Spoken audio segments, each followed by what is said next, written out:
ஸ்ரீமாத்ரே நமஹ.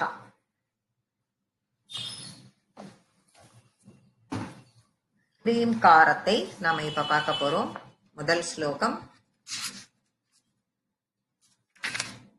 ஹ்ரீங்கார ரூபா ஹ்ரீங்கார நிலயா ஹ்ரீம் பத பிரியா ஹ்ரீங்கார பீஜா ஹ்ரீங்கார மந்த்ரா ஹ்ரீங்கார லக்ஷணா ஹ்ரீங்கார ஜப சுப்ரீதா ஹ்ரீம் மதி ஹ்ரீம் விபூஷணா ஹ்ரீம் ஷீலா ஹ்ரீம் பதராத்யா ஹ்ரீம் கர்ப்பா ஹ்ரீம் பதபிதா ஹ்ரீங்கார வாச்யா ஹ்ரீங்கார பூஜ்யா ஹ்ரீங்கார பீட்டிகா ஹ்ரீங்கார வேத்யா ஹ்ரீங்கார சிந்த்யா ஹ்ரீம் ஹ்ரீம் ஷரீரிணி.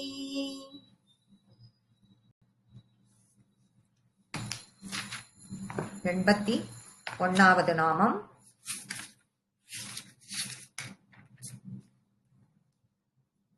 ஹ்ரீங்கார ரூபா. ஹ்ரீங்கார ரூபாங்கிறது ஆதி வித்யில் இருக்கக்கூடிய மந்திரத்தின் 5வது அவயம், 5வது ரூபம். ரூபமாக இருக்கக்கூடியவள் அம்பாள். சரி, 5வது ரூபம்னா இந்த ஹ்ரீம்ல வர ஹாவை எடுத்துக்கோங்களேன். அதை எடுத்து பார்த்தோம்னா நம்மளே ஒரு அப்படி கண்ணை மூடின அந்த ஹாங்கிற எழுத்த அப்படி எதிர்க்க கொண்டு வாங்க. அப்படியே அம்பாள் ஒரு பீட்டத்துல உட்கார்ந்துட்டு ஒரு காலை கீழே தொங்க விட்டுண்டு இன்னொரு காலை மடிச்சு வச்சுட்டு உட்கார்ந்துட்டு இருக்க மாதிரி ஒரு உருவம் நம்ம கற்பனைக்கு வரும். அந்த ஹாங்கிற எழுத்த பாத்தீங்கன்னா அப்படி உட்கார்ந்துட்டு இருக்கிற அம்பாள் அப்படி உட்கார்ந்து இருக்க மாதிரியே இருக்கும்.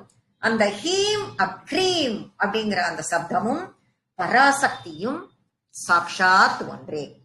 ஹ்ரீம் என்கிற சப்தமும் அந்த சப்தம் அதோட வடிவம் அது இருக்கு இல்லையா, அதோட ரூபம் அதுவும் ரெண்டுமே அவ்வாளுடைய ரூபமும் ஹ்ரீம்ங்கிற அந்த சப்தமும் சாக்ஷாத் ஒன்றே அப்படிங்கறத சொல்றதுதான் இந்த ஹ்ரீங்கார ரூபா. அடுத்த நாமம் ஹ்ரீங்கார நிலையா. நிலையம்னா என்ன? இருப்பிடம், பவனம் அப்படின்னு சொல்லிட்டு நம்ம சொல்லாமா? ஹ்ரீங்காரத்தை இருப்பிடமாக கொண்டவள், அவளுடைய இடமாக கொண்டவள். அப்ப ஹ்ரீங்காரம்ங்கிறது இந்த ஹ்ரீம் அப்படிங்கிறது என்ன? ஒரு பீஜாட்சரம். அந்த பீஜாட்சரத்தில் வசிப்பவள் அம்பாள். அந்த ஹ்ரீம்காரத்தை வாசஸ்தலமாக இருப்பிடமாக கொண்டவள். அப்படிப்பட்டவளை நாம பிடிச்சுட்டோம்னா நமக்கு வீடுங்கிற வாசஸ்தலத்தை அவள் கொடுப்பாள். வீடுங்கிறது நம்ம இருக்கிற வீடு ஒரு 2 பெட்ரூம் ஹவுஸ், ஒரு 3 பெட்ரூம் ஹவுஸ், இல்ல சிங்கிள் தனி வீடு, மாட மாளிகை அப்படியா? இல்ல, வீடு பேரு. வீடு பேருன்னா என்ன? மோக்ஷம், தர்ம அர்த்த காம மோக்ஷம் அப்படிங்கிற சாட்சாத்காரத்தை நமக்கு அவள் கொடுப்பாள். அப்படிங்கறதுதான் இந்த ஹ்ரீங்கார நிலையா அப்படிங்கிற அந்த நாமம் நமக்கு சொல்றது. ஹ்ரீம் பத பிரியா. ஹ்ரீம் என்னும் பதம், ஒரு பதம், ஒரு வார்த்தை அப்படின்னு நம்ம சொல்றோம் இல்லையா? அந்த ஹ்ரீம் என்கிற பதத்தில் பிரியா அப்படின்னு ஹ்ரீம் அப்படின்னு நம்ம உச்சரிச்சோம்னாலே அவளுக்கு ஒரு சந்தோஷம் வந்துருமா. ஹ்ரீம் அப்படின்னு சொல்லிட்டு அவளை அந்த நாமத்தில் அவளை உச்சரிக்கும் பொழுது அப்படி சொன்ன உடனே அவளுக்கு பிரீத்தி, அவளுக்கு ரொம்ப சந்தோஷமாயிடும். அதுக்கு அவளுக்கு ரொம்ப பிடிக்குமா. அந்த மாதிரி நம்ம சொன்னோம்னா அவளுக்கு ரொம்ப பிடிக்கும். அதோடு அந்த ஹ்ரீம்ங்கிற அந்த அவளுடைய அந்த சப்தமும் அந்த பராசக்தியின் வடிவமும் ஒன்று அப்படின்னு நம்ம முதல் நாமாலேயே நம்ம பார்த்தோம். இப்ப இந்த ஹ்ரீம்ங்கிற பதம் பராசக்தியை நாம எப்படி அடையிறது அப்படிங்கிற பதத்தை நமக்கு சொல்லி கொடுக்கிறது, அது காட்டுறது. அப்படி இருக்கக்கூடிய அந்த முக்கியமான வேல்யூபிளான அந்த பதப்பிரியா, அந்த பதத்தின் மீது பிரியமுள்ளவளான அம்பாளை நான் நமஸ்கரிக்கிறேன் அப்படிங்கிறார் இங்க.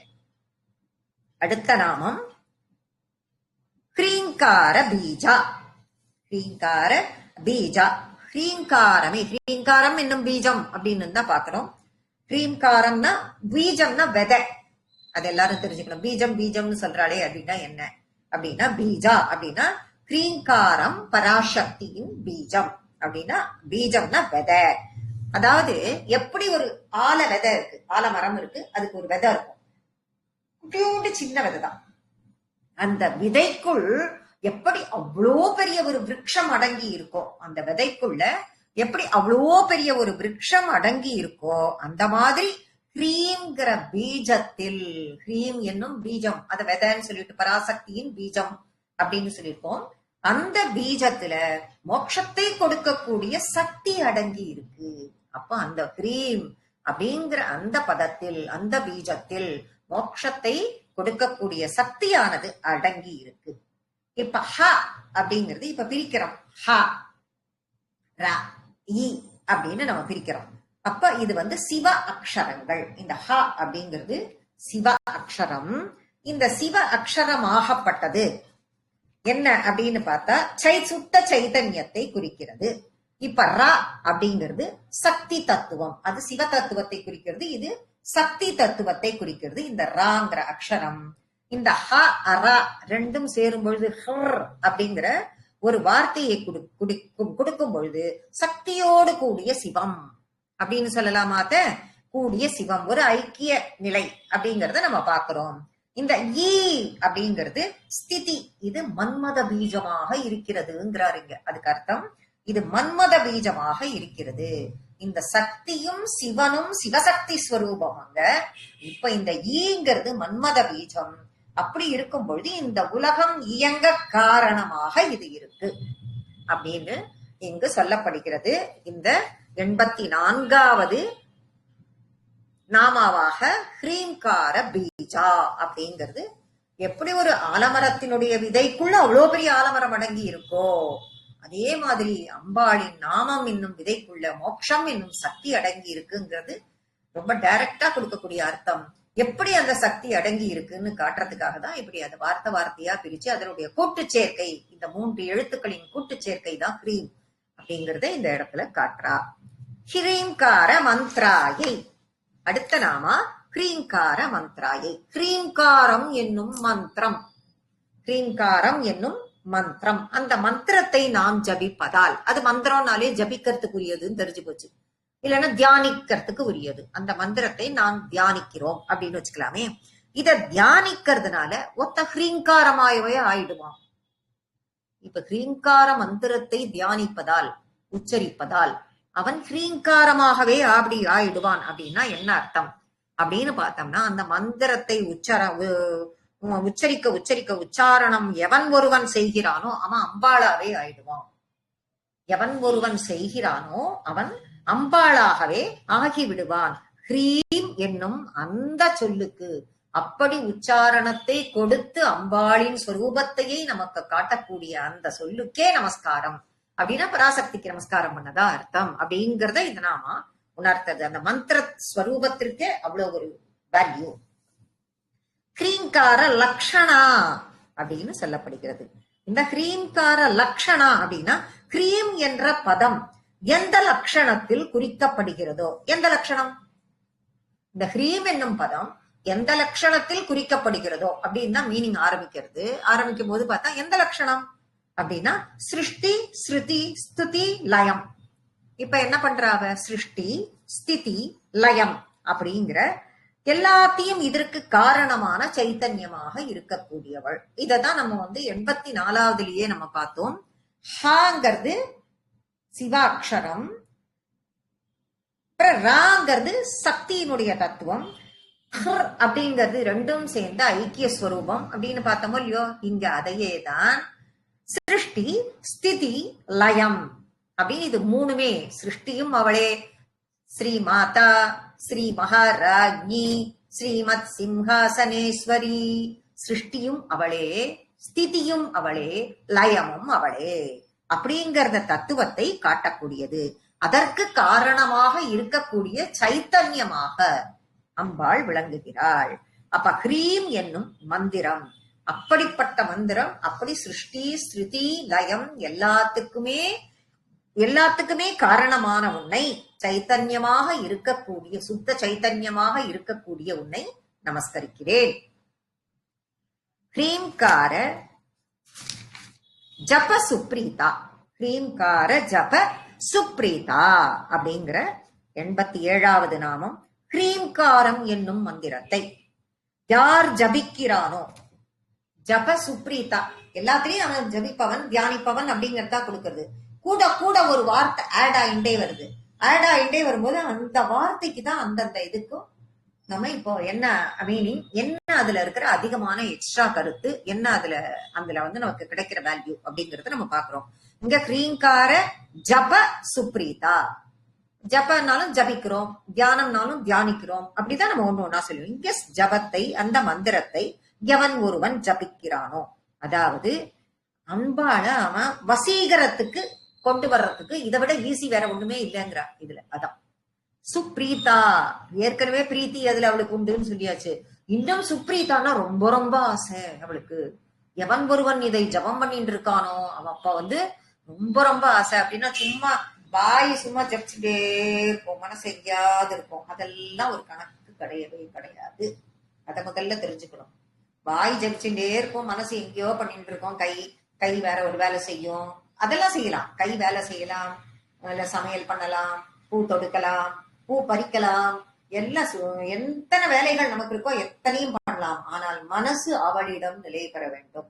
அப்படி செய்யும் பொழுது அந்த ஜபம், அந்த ஹ்ரீங்காரம் என்னும் மந்திரத்தை எவன் ஒருவன் இந்த மாதிரி ஜபிக்கிறானோ அப்போ அவன் அம்பாள வசீகரம் பண்ணணும்னா இதை விட ஈஸி வழி வேற ஒண்ணும் இல்லைங்கிறார். அவளை அட்ராக்ட் பண்ணணும்னா, அம்பாளை தன் வசப்படுத்துவது, நம்ம கிட்ட கொண்டு வருது, நம்ம மனசுல இழுத்து பிடிச்சுக்கிறது அப்படின்னா இதை விட ஈஸி வேற ஒண்ணுமே கிடையாது. ரொம்ப பிரீத்தி உடையவளா இருப்பா அம்பா, சுப்ரீதா. ரொம்ப ரொம்ப பிரீத்தி உடையவளாக, ரொம்ப ரொம்ப சந்தோஷப்படுவாள், ரொம்ப ரொம்ப நம்ம மேல ஆசை வந்துடும் அவளுக்கு, அவ்வளவு ஆசையாக இருப்பாள். இந்த ஹ்ரீம்ங்கிற மந்திரத்துக்கு நம்ம ஒண்ணு ஒரு தடவை சொல்லும் பொழுது அர்த்தம் சொல்லிட்டே தான் வரும். இப்ப ஹ்ரீம்ங்கிற மந்திரத்தை எவனுக்கு அர்த்தமே ஒருத்தனுக்கு தெரியல. இப்ப நம்ம எல்லாம் ஏதோ இப்படி ஒரு 60 பேர் உட்கார்ந்துட்டு இருக்கோம், தெரிஞ்சுக்கிறோம். ஆனா இப்ப வந்து யாருக்குமே தெரியாதையே ஒருத்தன் சொல்றான் அப்படின்னு வச்சுப்போம். ஆனா அம்பாள் மேல பக்தியோட இருப்பான். அப்போ தெரிஞ்சு சொன்னாலும் தெரியாத சொன்னாலும் அந்த மந்திரத்துக்குரிய பலனை அது கொடுக்கும். நீ தெரிஞ்சு சொல்றியோ தெரியாம சொல்றியோ அதை பத்தி எல்லாம் கவலை இல்லை. ஆனா அந்த மந்திரத்துக்கு உரிய பலனை அது கொடுக்கும். அதற்குரிய அப்படி ஒரு வீரியம் அந்த மந்திரத்திற்கு. சரி, இப்ப தெரியாம சொன்னாலே அப்படி ஒரு வீரியம் இருக்கு அப்படின்னும் பொழுது இப்ப நம்ம எல்லாம் தெரிஞ்சுட்டு இருக்கமே, இவ்வளவு அற்புதமா ஒரு வாய்ப்பு கிடைச்சு நம்ம தெரிஞ்சுக்கிறோம். தெரிஞ்சுக்கிறப்போ அப்ப அதுக்கு என்ன ஏதாவது பலன் இருக்கான்னா கூடுதல் வீரியம், கூடுதல் பலன் உண்டு. அந்த வீரியம் இன்னும் எப்படி பிரீத்தி அப்படிங்கிறதுக்கும் சுப்ரீத்தி அப்படிங்கிறதுக்கும் வித்தியாசம் இருக்கும் இல்லையோ, அந்த மாதிரி அதுக்கு வீரியம் உண்டுன்னா அர்த்தம் தெரிஞ்சு அதை இன்னும் உச்சரித்து அம்பாளாடி கொண்டு வந்து புடிச்சு இழுத்துன்னு வந்து வைக்கிறதுங்கிற அந்த நிலை இருக்கு பாருங்க. அவனுக்கு வந்து இன்னும் வீரியம் அதிகமான கிடைக்கும். அப்படிப்பட்டவளே உனக்கு நமஸ்காரம் அப்படிங்கிறார். அடுத்தது 88வது நாமம் ஹ்ரீமத்யா. ஹ்ரீமத்யா, ஹ்ரீமத், ஹ்ரீமத் அப்படின்னு சொல்றோம்ல, ஹ்ரீமதி அப்படின்னு ஒரு நாமத்தை படிச்சோம். அங்க ஹ்ரீம்கார ஜப சுப்ரீதா, அப்புறம் ஹ்ரீமதி அப்படின்னு பார்த்தோம் அடுத்த நாமத்தை. ஹ்ரீமுக்கு நமக்கு அர்த்தம் புரிஞ்சு போச்சு. ஹ்ரீம் அப்படின்னா அவள் அம்பாளினுடைய ஸ்வரூபம்னு தெரிஞ்சு போச்சு. அம்பாளின் ஸ்வரூபத்தை அப்படியே சொல்லிட்டே வர வர அவளே பராசக்தியின் வடிவம்னு நமக்கு தெரிஞ்சு போச்சு. இப்ப ஹ்ரீம்ங்கிற சப்தத்துக்கும் பராசக்திக்கும் பேதமே கிடையாது அப்படிங்கறதும் நமக்கு தெரிஞ்சு போச்சு. இப்ப ஹ்ரீம் சப்தத்தை உச்சரிச்சுட்டே இருக்கும். சரி, இந்த பேதம் கிடையாது கிடையாது கிடையாதுன்னா வெறும்னா நம்ம பேதம் கிடையாது, ரெண்டுத்துக்கும் டிஃபரன்ஸே இல்லை. பராசக்திக்கும் ஹ்ரீமுக்கும் ஹ்ரீம்ங்கிற சப்தத்துக்கும், ஹ்ரீமுக்கும் ஹ்ரீம்ங்கிற வேர்டுன்னு சொல்ல வரல, ஹ்ரீம்ங்கிற வார்த்தை சத்தம், சத்தம், அந்த சத்தத்துக்கும் பராசக்திக்கும் டிஃபரன்ஸ் கிடையாது. இதை எப்படி தெரியும்? இப்ப நான் சொல்றதை வச்சு உனக்கு என்ன தெரியும்? எனக்கே தெரியுமா முதல்ல அப்படின்னு பார்க்கும் பொழுது அந்த ஹ்ரீம் என்னும் சப்தத்தை முன்னாடி சொன்னோம்ல, எப்படி நம்ம வந்து அவகிட்ட நெருங்கணும்னுட்டு, அந்த முறையில் நாம நெருங்கி கிட்டே நாம் அதை உச்சரித்துக் கொண்டே இருந்தோமானால் அப்போ நமக்கு உச்சரிக்க உச்சரிக்க உச்சரிக்க உச்சரிக்க போக போக புரிஞ்சு உணர ஆரம்பிச்சுடுவோம். அதாவது யார் யாரால உணர முடியுமோ அவ்வளவுதான். எனக்கு வர ஃபீலிங்க நான் உனக்கு எக்ஸ்பிரஸ் பண்ண முடியுமான்னா 100% என்னால எக்ஸ்பிரஸ் பண்ணவே முடியாது. 10% நான் பண்ணிட்டேன்னா கிரேட். எனக்கு இருக்கிற ஃபீலிங் எனக்கு தான் இருக்கும்.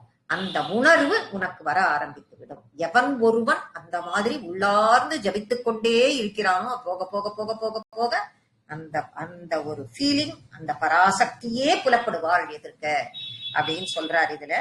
அததான் ஹ்ரீம் மதி. இததான் ஹ்ரீம் மதி. இப்ப பக்திமான், பக்திமதி, ஆயுஷ்மான், ஆயுஷ்மதி அப்படின்லாம் சொல்றோம். இப்ப தனத்தை உடையவன் தனவான், பக்தி செலுத்துபவன் பக்திமான், சக்தியுடன் இருப்பவன் சக்திமான், பலத்துடன் இருப்பவன் பலவான், இப்படிலாம் சொல்றோம் இல்லையா? அப்போ இத்தனை விதமான வேல்யூ இருக்கு, இத்தனை விதமான, இது எல்லாமே உனக்கு பக்தி வேணும், சக்தி வேணும், பலம் வேணும், தனம் வேணும், ஆயுஷ் வேணும், எல்லாமே உனக்கு வேணும்.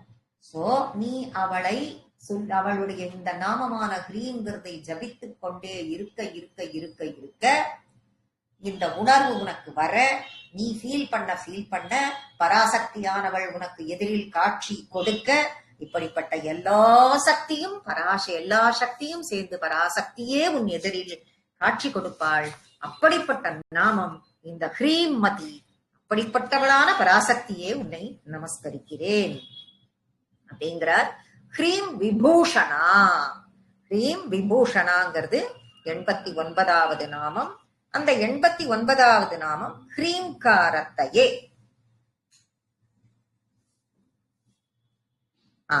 ஹ்ரீம்காரத்தையே பூஷணமாக கொண்டவள். பூஷணம்னா என்ன அப்படின்னு யோசனை. இப்ப ஃபார் எக்ஸாம்பிள் நம்மள எடுத்துப்போம். நாம எங்கேயாவது போறோம், பூஷணம்னா அலங்கரித்து கொண்டு செல்லுதல். எதெல்லாம் போட்டு, ஒரு கல்யாணத்துக்கு ஒரு ரிசப்ஷனுக்கு போறோம், என்ன பண்ணிட்டு போவோம்? அலங்காரம் பண்ணிட்டு போவோமா? அலங்காரம் பண்ணிட்டு போகும்போது என்னென்னத்தெல்லாம் போட்டுன்னு போவோம்? ஏதோ 2 நகையை எடுத்து போட்டுட்டு போவோமா? நல்ல நமக்கு வேணும். போற ரிசப்ஷனுக்கு தகுந்த மாதிரி ட்ரெஸ் பண்ணிக்கிற கேரக்டர் எல்லாம் கூட இருக்கு.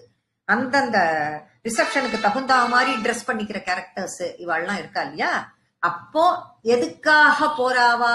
நம்ம கிட்ட இருக்கிற நகை, நம்ம கிட்ட இருக்கிற புடவை, இதையெல்லாம் வெளியில் காட்டிக்கொண்டு பெருமையை பீத்திக் கொள்ள வேண்டும் என்பதற்காக செல்கிறார்கள். அப்ப 4 பேர் நம்மள கௌரவமா பார்க்கணுங்கிறதுக்காக நாம இப்படி ஒரு அலங்காரம் எல்லாம் பண்ணிட்டு நாம போவோம். ஆனா அம்பாளுக்கும் அதே பூஷணம் விபூஷணமாக. எப்படி? அவள் போட்டு இருக்கிறதுக்கு அவளும் அப்படி போயிட்டு வந்துட்டு இருக்கான்னு அவளை யாராவது கௌரவமா பார்க்க போறாளா? இந்த நகையெல்லாம் போட்டுட்டு போறதுனால அம்பாளுக்கு அழகான்னு? அம்பாள் இந்த நகையை போட்டு இருக்கிறதுனால அந்த நகைக்குத்தான் கௌரவம். அம்பாள் அந்த நகையை போட்டு கொண்டிருப்பதால் அந்த நகைக்குத்தான் கௌரவம், ஆபரணத்துக்குத்தான் பெருமையே தவிர அதை போட்டு இருக்கிறதுனால அம்பாளுக்கு பெரியமான அம்பாளுக்கு இருக்கிற பெருமையை எப்படி சொல்றது? அதுக்கு ஏதாவது கணக்கு வழக்கு இருக்கான்னு? அதுக்கெல்லாம் ஒரு எல்லையே இல்லை. அதெல்லாம் இன்ஃபினிட்டி டு த கோர். அதெல்லாம் எல்லையே இல்லாதவள். ஹ்ரீம் என்ற மந்திரத்தையே அவ ஆபரணமா வச்சுட்டு இருக்கா. அப்படி இருக்கிறச்ச அவளுக்கு போய் இந்த நகையெல்லாம் ஒரு நகையான? அந்த நகைக்குத்தான் அது பெருமையே தவிர அவளுக்கு அதனால் பெருமையே கிடையாது. ஏன்னா அவ வச்சுட்டு இருக்கிற ஆபரணமே ஹ்ரீம் என்னும் மந்திரம் அப்படின்னு ரொம்ப அழகா இதுக்கு ஒரு அர்த்தத்தை கொடுக்கிறார். 90வது நாமம் ஹ்ரீம் ஷீலாயை நமஹ. ஹ்ரீம் ஷீலா. இப்ப ஹ்ரீம் ஷீலான்னு அடுத்த நாமம் நம்ம பார்க்கிறோம்.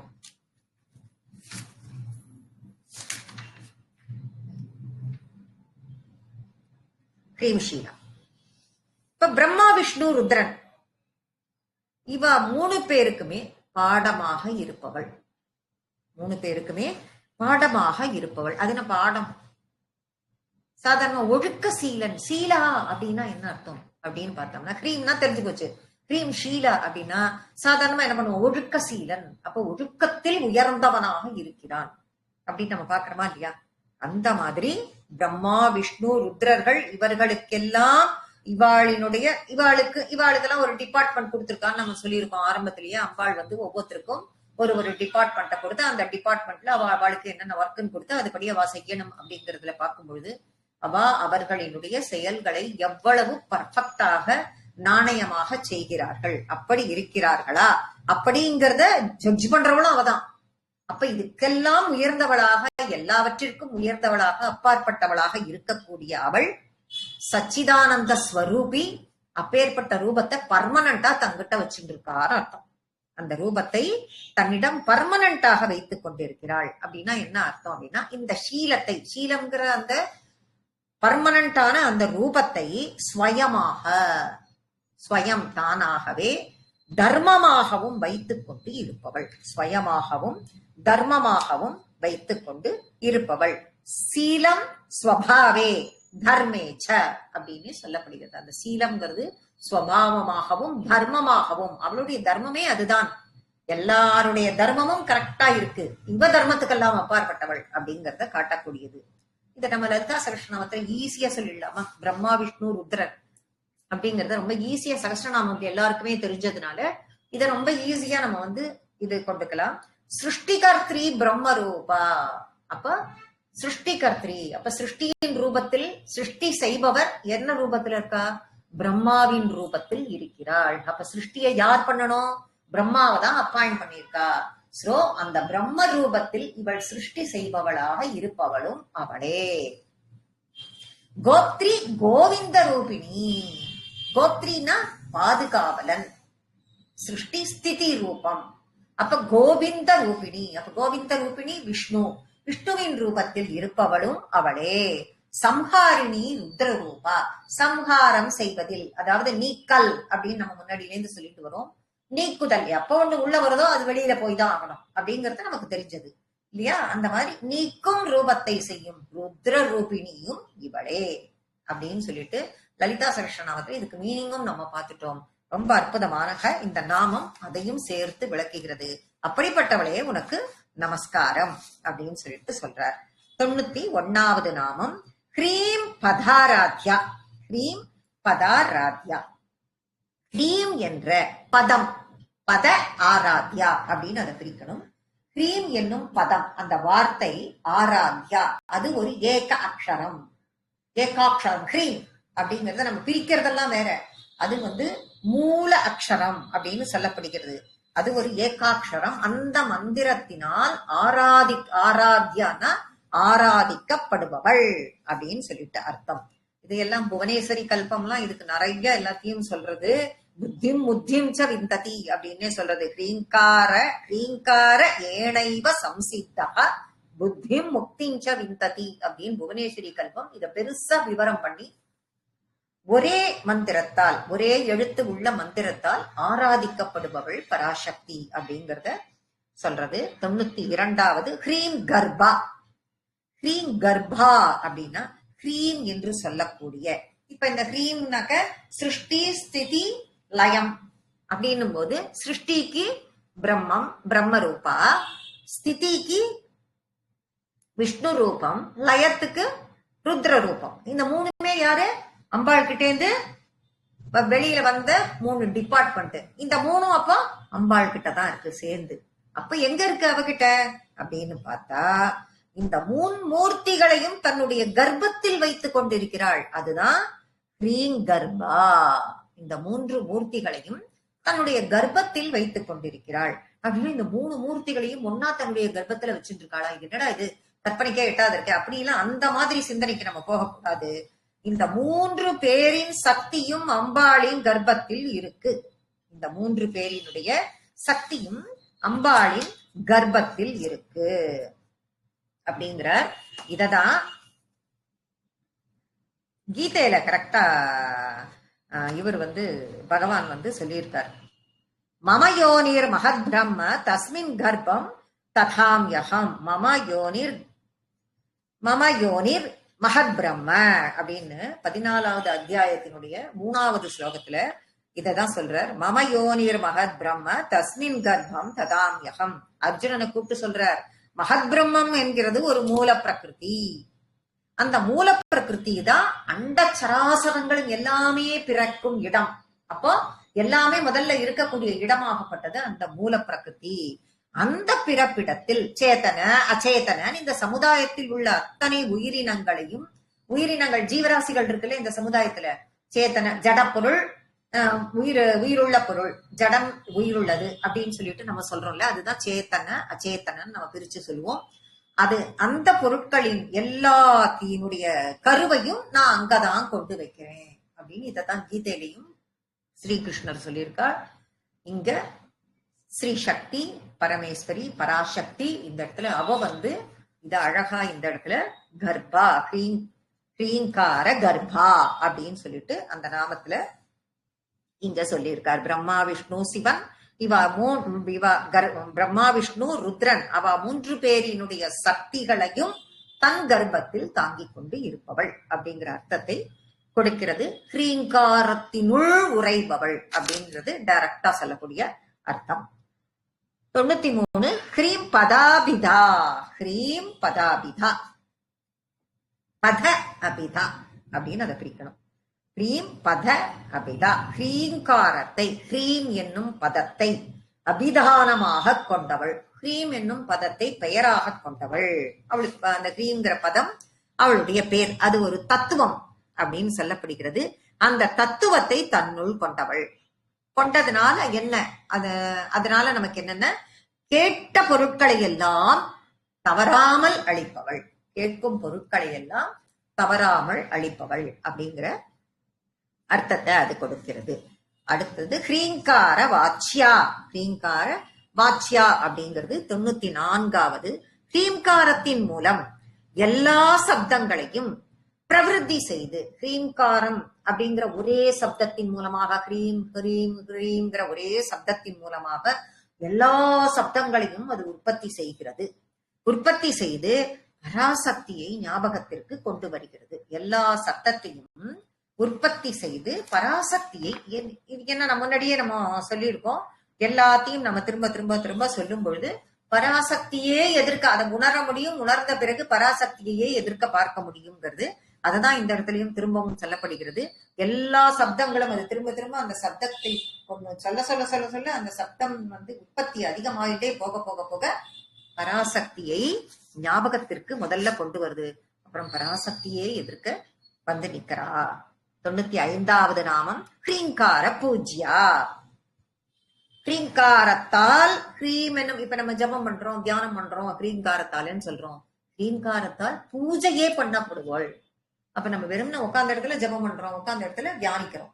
இப்ப பூஜையே பண்ணலாம், பூஜிக்கப்படுபவள் அப்படிங்கிற வார்த்தையை போடுறார். அப்போ எப்படி பூஜை பண்றது அப்படின்னா, மூல மந்திரேன பூஜை ஏத்து, இது மூல மந்திரம்.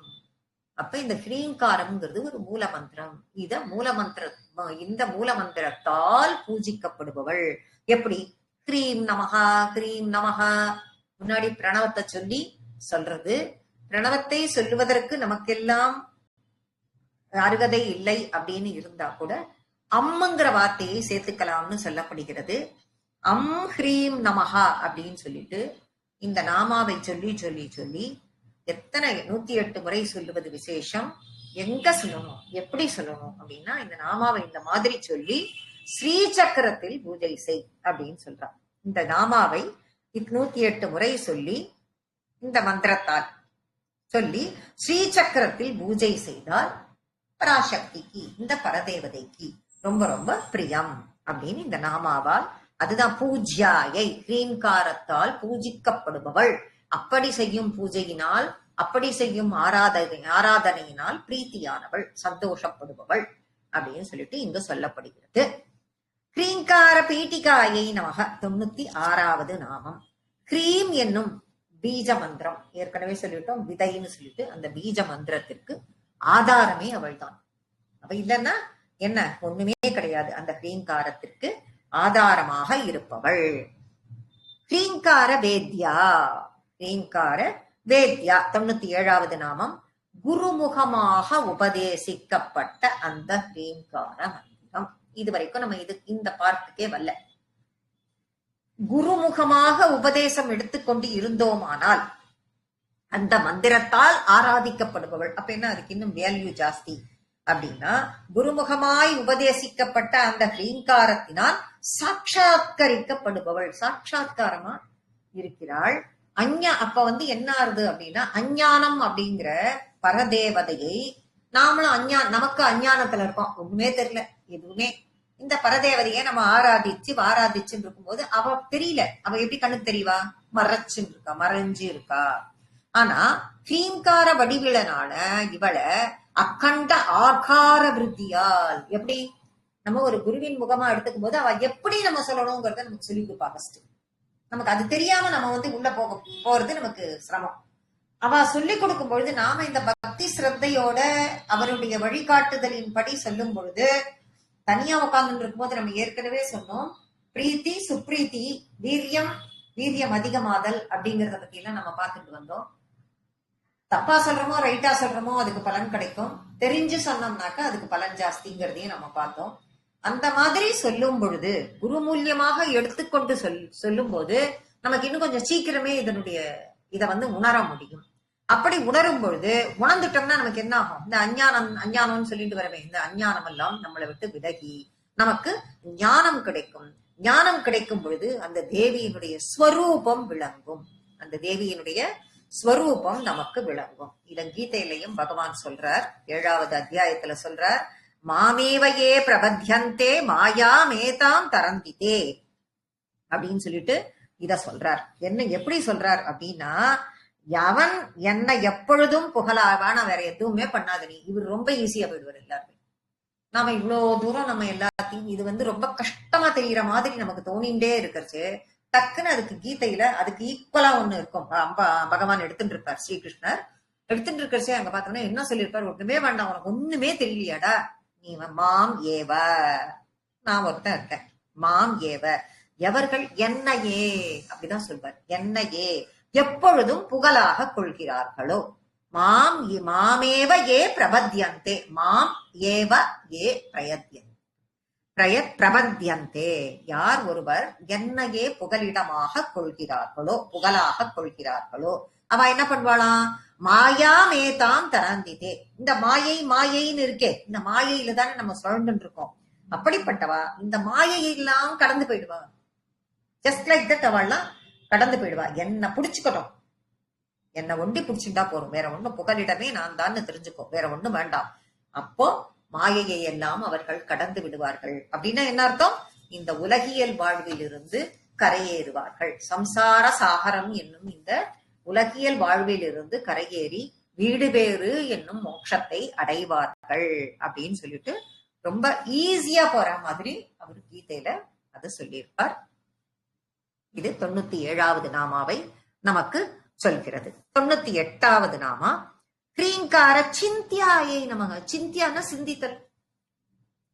அப்ப என்ன பண்றோம், ஹ்ரீங்காரத்தினால் சிந்திக்க வைக்கிற வல்லவர். ஹ்ரீங்காரம் என்பது தியானத்தின் உச்சம்.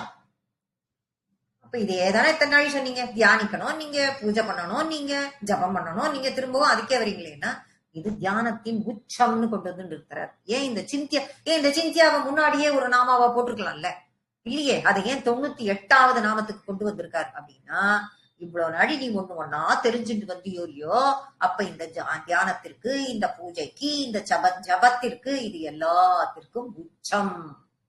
அப்படி நீ சிந்தித்தாயானால் இது எல்லாவற்றிற்கும் உச்சம். இதை யார் சொல்லி கொடுத்தா அப்படின்னா, போன ஸ்லோகத்தில் தானே சொல்லுவோம், குரு மூலமாக கத்துக்கொள்ளுதல். அப்ப இதை யார் சொல்லி கொடுத்தா அப்படின்னா, நமக்கு முன்னாடி இருந்த ரிஷிமார்கள், குருமார்கள் எல்லாரும் இதை தியானித்து உணர்ந்து, முதல்ல நமக்கு தெரிஞ்சாதானே நம்ம அடுத்த வாழ்க்கை சொல்லி தர முடியும். அவர்கள் தியானித்து இதை உணர்ந்து அவள்லாம் நமக்கு அளிச்ச கொடை இது. அவள்லாம் நமக்கு கொடுத்த கொடை இந்த மந்திரம். இதுதான் நமக்கு கொடுத்த கொடை அப்படிங்கிறார். இந்த ஹ்ரீங்காரம் ஓங்காரத்தை போல, இந்த ஹ்ரீங்காரம் ஓங்காரத்தை போல, ஓங்காரம் என்பது பிரணவம், அததான் நம்ம சொல்றோம். அப்போ அந்த பிரணவம் என்பது என்ன, பிரணவத்திற்கு அர்த்தத்தையே நான் இப்ப கொடுக்குறேன் உங்களுக்கு. பிரணவம் என்பது என்னன்னா, எல்லா பிராணன்களையும் பரமாத்மாவிடம் வணங்கச் செய்வது பிரணவம். எல்லா பிராணன்களும் பரமாத்மாவிடம் வணங்கச் செய்வது பிரணவம். இப்ப பிரணான் சர்வான் பரமாத்மனி பிரணமயதி இதி பிரணவக. இதி பிரணவகன்னா இதுதான் பிரணவம். அப்படின்னா எல்லா பிராணன்களையும் பகவானிடம் ஒடுங்க செய்வது, பகவானிடம் வணங்க செய்வது பிரணவம். இப்போ ஓம்காரம்ங்கிறது பரபிரம்ம உபாசனைக்கும் அபரபிரம்ம உபாசனைக்கும் சாதனமாறுது. இது எதுக்கு வழிகாட்டியா இருக்கு, பரபிரம்மம் அபரபிரம்மம், இது ரெண்டு உபாசனைக்கும் சாதனமாகற மாதிரியே இந்த ஹ்ரீங்காரமும் சாதனமாறுது அப்படிங்கிறார். இந்த ஹ்ரீங்காரமும் அதுக்கு சாதனமாறுது. அப்ப இதுவும் அதுவும் ஈக்குவலா இருக்குங்கிறத நமக்கு சொல்லி கொடுக்கிறார். அப்ப அதை உச்சரிக்க முடியாத போது இந்த ஹ்ரீங்காரத்தை நம்ம உச்சரிக்கலாம் இல்லையா, அதுக்காக தான் இதெல்லாம் பாராயணமா நம்ம பண்ணலாம். மந்திர ஜபமா பண்ண முடியாட்டா கூட இத பாராயணமா பண்றதுக்குரிய வாய்ப்புகளை எல்லாம் இப்ப நமக்கு ஏற்படுத்தி கொடுத்திருக்கா. இதுதான் நம்ம இத புரிஞ்சுக்கிறதுக்கு தான் இது. பிரணவத்திற்கும் ஹ்ரீங்காரத்திற்கும் சமமான வேல்யூ இருக்கிறதாக இந்த நாமா நமக்கு காட்டுறது. இதுக்குதான் சிந்தியாயை அப்படிங்கிற அந்த வார்த்தைய 98வது நாமாவில கொண்டு வந்து சேர்ப்பிச்சிருக்கார். ஹ்ரீம், அடுத்தது ஹ்ரீம் ஹ்ரீம்னு கொடுத்திருப்பார். 2 ஹ்ரீம், அதுல ஒரு ஹ்ரீம் ஒரு நாமா, அதுல ஒரு ஹ்ரீம் ஒரு நாமா. அடுத்த ஹ்ரீம் தான் இன்னொரு நாமால போய் ஜாயிண்ட் ஆகும். ரெண்டுமே சேர்த்து எடுத்துன்ற கூடாது நீங்க.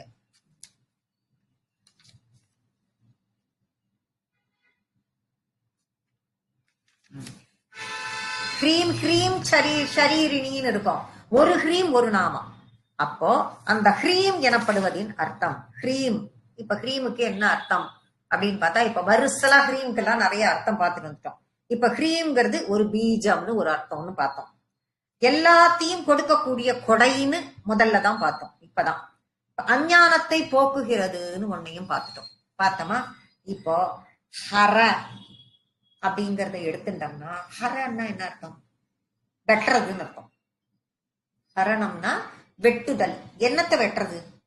இது என்னத்தை வெட்டுறது அப்படின்னா அஞ்ஞானத்தை வெட்டுறது அப்படிங்கறத நம்ம புரிஞ்சுக்கணும். அந்த நாமத்திலேயே என்னத்தை இது எப்படி எடுக்கும்னா, இந்த ஞானத்தை உச்சரிச்சுட்டே இருந்தாலே, இந்த நாமத்தை உச்சரிச்சுட்டு இருந்தாலே அது அஞ்ஞானத்தை எடுத்து ஞானத்தை கொண்டு வந்துடுறதுன்னா எப்படி? அது வார்த்தையிலேயே இருக்கே. வெட்டுதல் அப்படின்னா என்னத்தை வெட்ட போறது? அஞ்ஞானத்துல இருக்கிற ஆவை வெட்டி எடுத்தனா ஞானம் வந்துட போகுது. அழகா சொல்லி கொடுக்கிறார். அப்போ அதை வெட்டி முக்தி நிலையை கொடுப்பவள் அப்படிங்கறத இந்த நாமா, அதனால்தான் தனியா இந்த நாமாவை கொடுத்திருக்கார். அப்புறம் ஹ்ரீம் ஷரீரிணியை நமகாங்கிறது 100வது நாமம். இப்ப ஹ்ரீம் என்ற மூல மந்திரத்தில் சரீரமாக விளங்குபவள் சரீரிணியை நமகா. ஹ்ரீம் என்ற மூல மந்திரத்திற்கு சரீரமாகவே அம்பாள் இருக்கிறாள், ரூபமாக இருக்கிறாள். அப்போ மூல மந்திராத்மிகா மூல கூட்டத்ரய கலேபர. லலிதா சஹஸ்ரநாமத்துல நம்ம பார்த்தோமா, மூல மந்திராத்மிகா, அந்த மூல மந்திரமான இந்த ஹ்ரீம் என்ற மந்திரம், அதை சரீரமாக கொண்டவள் அம்பாள் அப்படிங்கறத இந்த நாமா நமக்கு சொல்றது. அப்ப ஹ்ரீம்ங்கிற மூல மந்திரத்தை நம்ம சரீரமாக தியானத்தில் கொள்ள வேண்டும், அம்பாளினுடைய சரீரமாக. அப்ப அம்பாளினுடைய ரூபம் அதுல இருக்கு அப்படிங்கிறது நமக்கு புரிஞ்சு போறது இல்லையா? கடைசி நாமால முதல் நாமம் பஞ்சதசாட்சரி மந்திரத்தின் 5வது எழுத்து, அந்த எழுத்தின் ரூபமாக ஹ்ரீம் என்னும் ரூபமாக அம்பாள் இருக்கிறாள் அப்படின்னு பார்த்தோமா. இங்க சரீரமாக இருக்கிறாள். அப்ப ரூபம் சரீரம். அப்ப அம்பாளை அந்த மாதிரி நாம தியானம் பண்ணணும். ஹ்ரீம்ங்கிற மூல மந்திரம், அந்த மூல மந்திரத்தை சரீரமாக கொண்டு அப்படி தியானித்து, இப்ப நம்ம 100 ஸ்லோகத்தை, நம்ம 100 நாமாவை இப்ப கம்ப்ளீட் பண்ணிட்டோம். 100 நாமா நமக்கு இப்ப முடிஞ்சது. இப்ப நம்ம என்ன பண்ண போறோம்? இந்த மூல மந்திரத்தில் அம்பாளை சரீரமாக வச்சு மனசுல தியானிச்சுண்டு இந்த கிளாஸ நம்ம இன்னைக்கு முடிக்கிறோம். அடுத்த கிளாஸ்ல நம்ம மீண்டும் சந்திக்கலாம்.